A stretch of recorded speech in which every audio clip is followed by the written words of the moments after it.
They came not from the stars, but from memory, etched deep in the bones of forgotten ruins, whispered about in myths dismissed as ancient superstition. When the skies tore open and the first alien obelisk descended, humanity wasn't ready. There was no declaration of war, no negotiation, only annihilation. New York vanished in under a minute. An obsidian ship shaped like a jagged spear hovered above the city before unleashing a pulse of black light that turned concrete to ash and metal to slag. Similar fates befell Shanghai, Cairo, Berlin, and Sao Paulo. Governments scrambled, their weapons useless. Missiles bent mid-flight. Satellites blinked out. The invaders, dubbed the ancients by the media before communications fell silent, had no interest in conquest. They were reclaiming something they believed was already theirs. Captain Rand Malik stood atop the crumbling remains of a ruined parking structure in Istanbul, watching the sky shimmer with unnatural colors. Once a decorated officer in the UN Security Coalition, now he was just a survivor, leader of a ragtag band of fighters too stubborn to surrender. "They're forming another triad," said Mira, his second-in-command, gesturing to the clouds. 3 black vessels hovered, their geometry impossible, their surfaces pulsing like living things. Where they lingered, the earth cracked and gravity thinned. Rayan's jaw tightened. "Then we move. We hit the relay station and vanish before they triangulate us." The Resistance's current mission: sabotage a psychic relay node the ancients used to track and suppress human minds. Without it, this quadrant might survive a little longer. But Rayan wasn't blind to the truth. Earth was losing. They weren't fighting for victory anymore, just for dignity. In a cavernous underground lab near the shattered remnants of Pune, India, Dr. Alina Suresh wiped dust from an ancient stone tablet. Her lab had once been a university archive. Now, it was a graveyard of half-burned manuscripts, salvaged tech, and whispering winds that seemed to breathe through the walls. She wasn't supposed to be studying ghosts. Before the fall, Alina had worked on quantum neural mapping. Her research was aimed at decoding consciousness patterns after brain death, a fringe field mocked by mainstream academia. But then the ancients came, and Alina saw something she couldn't unsee. A boy died in front of her during an alien drone raid. She'd held his hand as he passed. Seconds later, an invisible force knocked the drone off its course. Not tech, not magnetics, something else. She'd reviewed the footage 100 times. It was like something intervened. Now, she was certain, humanity wasn't alone. Not entirely. "I've triangulated 3 overlapping frequency anomalies," said Ravi, her assistant, scanning a screen full of jagged waveforms. Each near ancient burial sites. They're broadcasting on frequencies beyond the electromagnetic spectrum. "Like echoes," Alina whispered, eyes widening. "Ghosts, not metaphors. Actual non-corporeal entities bound to the earth." Ravi looked pale. "You're saying they're real?" "I'm saying they're our only chance." At sunset, Rayan's team infiltrated the relay station nestled in the husk of a collapsed museum. Alien structures loomed like tumors of obsidian and bone. The relay itself pulsed rhythmically, sending psychic pulses through the air that made Rayan's thoughts foggy. Mira knelt beside a panel. EMP charges ready. But before they could arm the device, a piercing sound, like 1,000 voices screaming at once, ripped through the air. From the dark corners of the structure, 3 ancients emerged. They stood over 9 feet tall, cloaked in glistening robes woven from organic circuitry. Their elongated skulls pulsed with bioluminescent patterns. Their presence alone brought a cold despair that rooted Rayan's soldiers to the ground. Mira tried to lift her rifle. Her arm refused. One of the ancients raised a hand. Energy gathered, dark and bright all at once. Rayan closed his eyes. And then it happened. The air crackled. A howling wind surged from beneath the earth. The ancient was thrown backward by an invisible force. The other 2 recoiled, their forms flickering. From the darkness, a faint, glowing figure stepped forward. Indistinct, humanoid, but ancient. A shimmering echo of something long dead, wrapped in translucent armor. Rayan gasped. So did Mira. The ghostly figure turned to them, nodding once. Then it vanished. The ancients, shaken, retreated into the shadows. Far across the ruined landscape, Alina's lab buzzed with activity. "We did it," Ravi said. "We made contact." A recording played on loop. The ghost appearance had triggered the quantum sensors, registering data previously thought impossible. Fluctuating fields consistent with theoretical soul energy. "They're not just memories," Alina murmured. "They're here, and they're fighting back." The question now was how to harness that, how to turn whispers into weapons. That night, in the ruins, Rayan knelt at a small fire. He couldn't sleep, not after what he'd seen. He thought of all the soldiers he'd buried, friends, family, the hopelessness in people's eyes. And now, something else, something fighting with them. He heard a rustle and turned to see a young woman approaching, her face half lit by the flickering flames. She wore a coat too big for her, tech goggles perched on her head. "Dr. Alina Suresh," she said, extending her hand. "I think we have a common enemy and an uncommon ally." Rayan took her hand. Behind them, in the sky, one of the alien ships began to dim, its structure pulsing erratically. The war wasn't over. But for the first time in weeks, Rayan felt something stir in his chest. The underground compound in central Turkey was silent, except for the soft hum of ancient machinery and the crackle of distant gunfire. It was built centuries ago as a Byzantine catacomb, then repurposed into a Cold War bunker. Now, it was humanity's last sanctuary, and their first true contact point with the dead. Rayan Malik stood beside Dr. Alina Suresh as she fine-tuned the quantum resonance array. The device, a chaotic fusion of stolen alien tech, salvaged satellite parts, and hand-etched crystal lattices, shimmered with blue pulses. A ring of glowing stones surrounded it, each one placed atop sites once known as places of power. "You're sure about this?" Rayan asked, gripping the hilt of his blade. Human-forged steel, the only thing that still felt real to him. Alina didn't look up. The spirits responded once. "They will again. But this time we speak to them." Mira, ever skeptical, paced near the back. "And if they're not friendly? If they don't care about us?" Alina finally looked up. Her eyes were tired, but her voice was steady. "They've already saved us once. I think they're waiting." She pressed a final command into the console. A deep hum resonated through the floor, shaking dust from the stone ceiling. The temperature dropped. The lights flickered. Then silence. And then came the voices. Dozens of them. Hundreds. They were not screams or moans, but whispers. Layered, ancient, in languages both dead and unspoken. Rayan heard echoes of Persian warriors, Mongol shamans, African priest kings, Viking raiders. All were faint. All were real. Then one voice rose above the rest. Clear, commanding. "Who dares awaken the spirits of Earth?"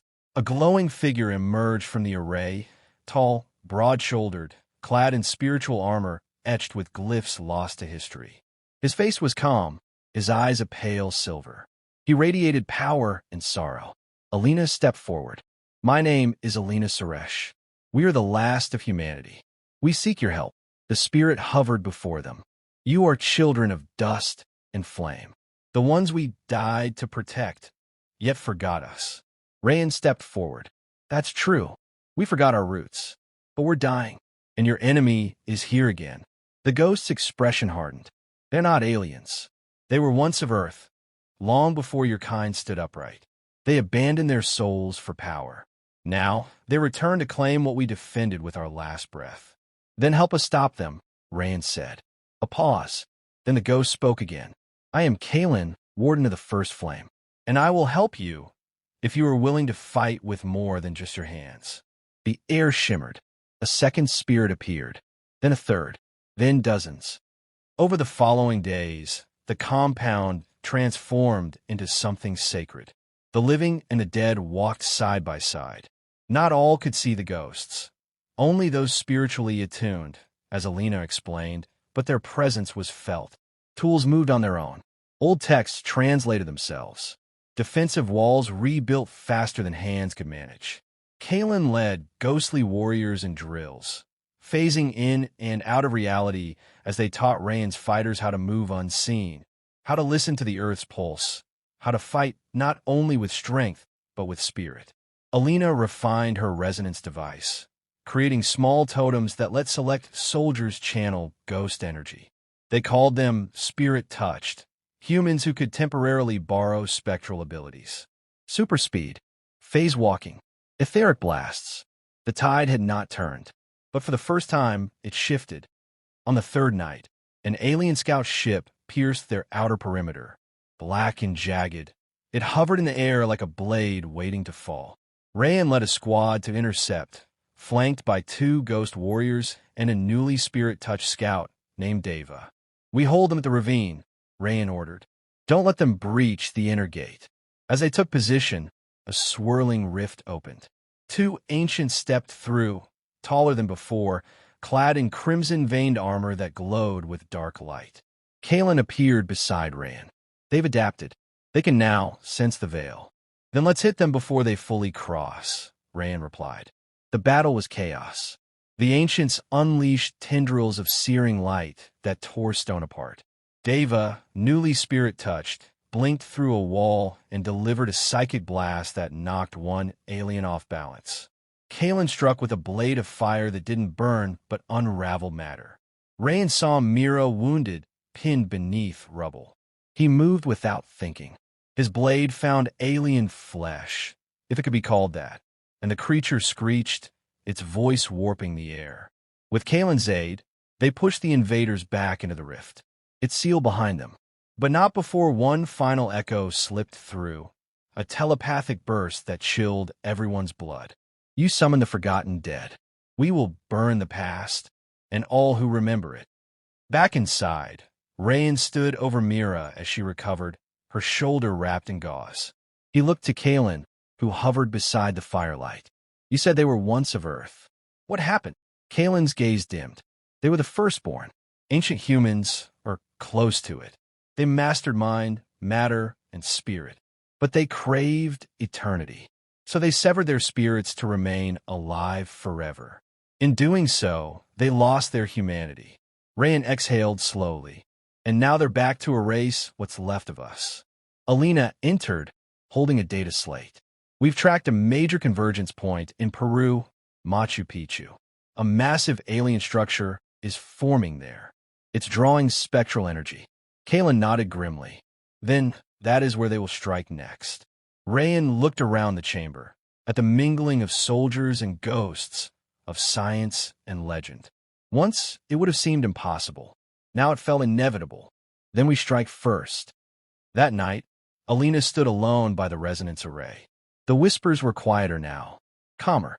She placed her hand on the control node. "Thank you," she whispered. A soft voice answered in the dark. "You are not alone." The war had changed. It was no longer just for survival. It was for the soul of Earth itself. High above the clouds, the Andes stretched like jagged bones against the sky. At their heart stood Machu Picchu, no longer the tourist haven of a bygone world, but now a fortress of alien intent. Monolithic pylons of obsidian had risen among the ruins, humming with an unnatural frequency that twisted light and sound. Black lightning arced between them, feeding a growing sphere of pulsating energy at the city center. This was no longer Earth alone. It was a battlefield between timelines, between the spirit of the planet and the ones who had forsaken it. Rayan Malik crouched on a ridge overlooking the site, flanked by his closest fighters. Alina was beside him, scanning the area with a handheld spectral reader. The screen glowed blood red. "They're building a siphon," she murmured. "It draws spirit energy from the Earth's memory, from the dead. Stealing the ghosts?" Mira asked, grimacing. "No," Alina replied. "Consuming them." Behind them, Kalen and 3 other spirits stood still as stone, their forms wavering like heat on metal. "This site," Kalen said, "was sacred long before Machu Picchu was built. The ancients buried their guilt here. Now they return to harvest it." Rayan's eyes narrowed. "Then we end this. Tonight." The plan was bold, almost reckless. Phase 1. Infiltrate the ruins under cover of night, guided by spirits who knew the ancient paths that even the ancients had forgotten. Phase 2. Destroy the siphon's core while the ghostly guardians distracted the enemy. Phase 3. Survive. Alina handed out modified resonance totems to each squad leader. Keep them close. They're keyed to your biosignature and tethered to the spirits. They'll help you phase if things go sideways. Rayan clipped his to his chest plate. Let's make this count. The assault began just past midnight. Ghosts swept through the outer perimeter like wind through dry leaves, disrupting sensors, confusing patrol drones. Human fighters, camouflaged and silent, slipped through the gaps, each guided by a spirit whisper in their ear. Rayan's squad reached the edge of the siphon chamber within minutes. The structure pulsed like a black heart, suspended above a pit of swirling energy. Two ancients guarded it, tall, impassive, their forms wreathed in crimson light. They're channeling something, Alina whispered. A convergence of past and present. They want to overwrite reality. Mira gritted her teeth. Then we overwrite them. Kalen stepped forward, lifting his translucent blade. Let memory rise. The chamber erupted into chaos. The first wave hit like a thunderclap. Kalen and his spectral warriors charged forward, blades alight with ancestral fire. The ancients responded in kind, summoning tentacles of dark energy that twisted physics, shredding rock and time alike. Rayan's team flanked left, weaving through crumbled stone and alien pylons. One soldier was pulled into the air by a psychic lash, gone in a heartbeat. But Rayan kept moving. Alina, he called. The siphon. She was already there, placing charges around the base of the structure. Her hands moved fast, guided by Ravi's voice crackling over the comlink. 10 more seconds, she said. One of the ancients turned, sensing the sabotage. It launched a blast of compressed void straight at Alina. Rayan didn't hesitate. He dove, body slamming her aside as the energy tore into the ground where she'd stood. Pain exploded through his shoulder, but he held her upright. I'm okay, she gasped. Rayan, look. The siphon began to flicker. The charges were live. Kalen, now locked in battle with one of the ancients, roared with spiritual fury. Strike now. End it. Alina slammed the detonator. The siphon exploded. The blast wasn't fire or shock. It was memory. A wave of ancestral energy burst outward, illuminating the entire mountain. For one instant, every fallen soul that had ever lived there shimmered into view.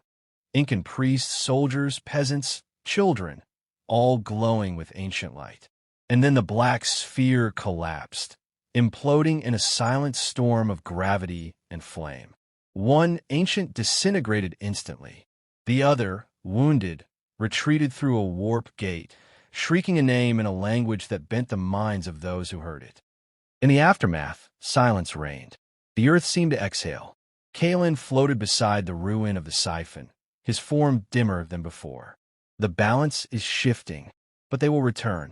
With more. With worse. Alina nodded, her face streaked with ash. We've proven we can fight, but we need more than warriors now. Rayan stepped beside her. We need allies. The rebellion gained momentum.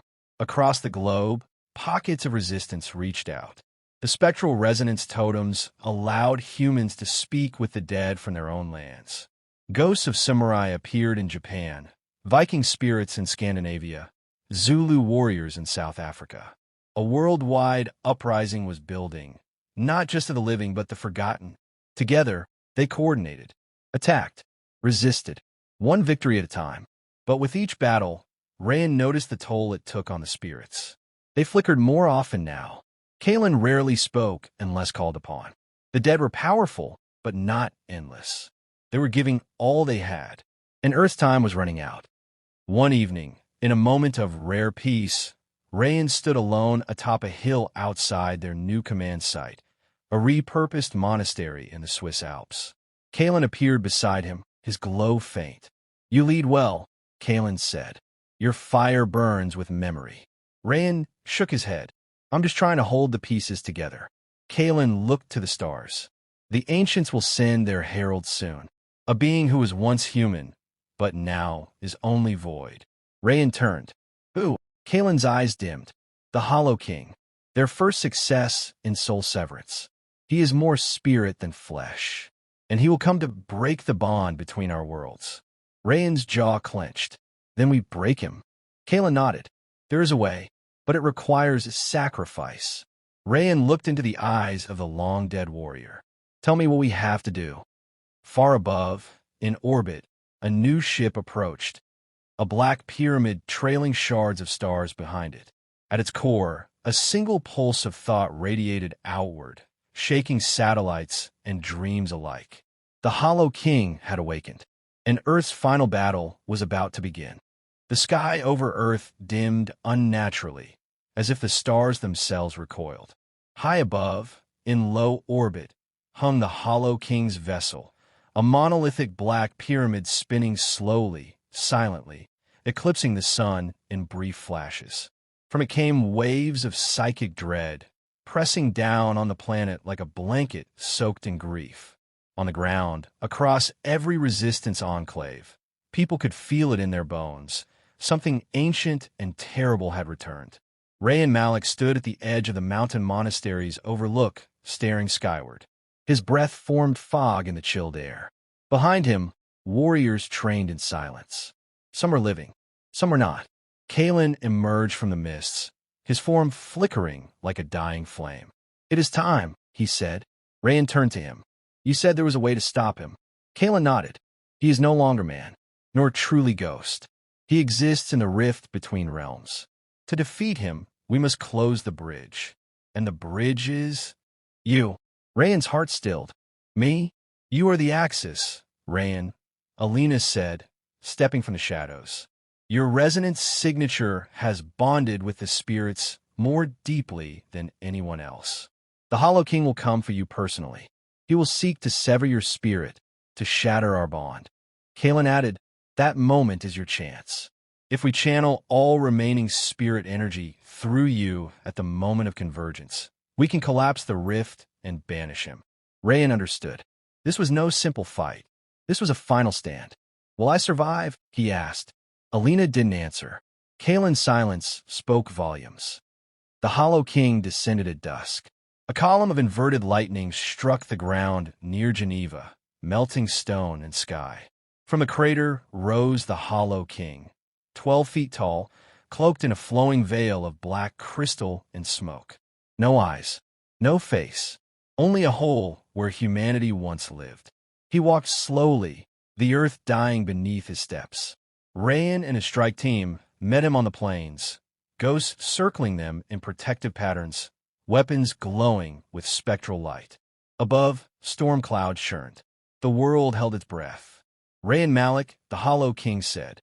His voice echoed inside skulls, bypassing ears. You are the tether. Break you, and the dead fall silent.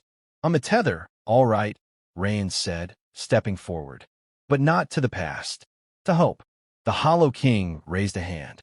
Reality cracked. The final battle began. Rayan charged forward, flanked by Kalen and 3 spirit-touched warriors. Energy blasts shattered trees. Craters opened beneath their feet, but they pressed on. The Hollow King was fast, too fast for something so large, but Rayan could feel his rhythm. He wasn't just fighting with his body now. He was fighting with memory. With every strike, Rayan drew on the lives of those who came before. The courage of a Spartan. The cunning of a Mongol archer. The ferocity of an Amazon queen. He moved not as one man, but as many. Still, the Hollow King was relentless. He lashed out with tendrils of anti-light, piercing 2 ghost warriors instantly. They didn't scream. They simply vanished. Alina, working from a mobile resonance rig nearby, cried out. He's destabilizing the spiritual field. If he reaches the Nexus, we're done. Then buy us time, Rayan shouted. Kalen flared bright. Let us be your shield, Ray and Malik. He and the remaining spirits formed a spinning wall of light, deflecting the Hollow King's next attack. It worked, but barely. The king paused, his head tilting. You're brave, he said, but bravery dies. All things end, even the soul. Rayan stood tall, gripping his blade. Not today. As the Hollow King prepared his final strike, Alina activated the convergence array. A beam of pure spirit energy lanced upward from the ground, straight into Rayan's chest. He staggered as it filled him. His eyes burned white. His skin shimmered. His voice split as 1,000 ancestors spoke through him. "I'm the flame that never dies." The Hollow King screamed, his first true sound of pain, as the connection began to burn him. He rushed forward, claws of shadow reaching for Rayan's core. Rayan let him come. At the moment their hands touched, he triggered the collapse. The sky shattered like glass. Ghosts from every corner of the planet surged through him. One last defiant charge. Ancient kings, forgotten warriors, artists, mothers, children. Their memories struck the Hollow King like a tidal wave, overwhelming his void. He collapsed to his knees, keening. "No, I erased you.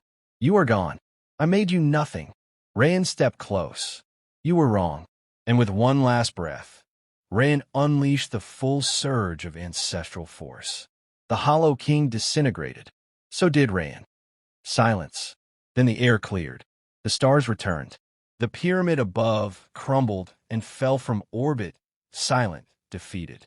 Across the world, alien structures dimmed, their power broken. The ancients retreated into the void, unable to maintain form in a world defended by the dead. The war was over, but not without cost. They found Alina days later, standing at the same ridge where Rayan once watched the sky. Beside her was Kalen, faint but present. "You survived," she said. "In a way," he replied. "Rayan is gone, but his flame lives on. In all of you." Alina touched the totem around her neck. "We won't forget. Ever." Mira, now bearing the title of commander, walked up with a new generation of recruits. Some young, some old, some spirit-touched. She saluted. "The spirits of Earth have become legend." "No," Alina corrected. "They've become family." Kalen smiled just once, then faded into the wind. Epilogue. Years passed. Humanity rebuilt, slower this time, wiser. They no longer fear their past. They honored it. Ghosts became guides. Memorials became temples. Each city bore a sanctuary where the veil was thin, and the whispers of the dead could be heard by those who listened. Children grew up learning the names of those who died long ago, because they were never truly gone. They were watching. They were helping. They were home. And across the world, in moments of danger, some still whispered the old name. Rayan Malik, the last flame.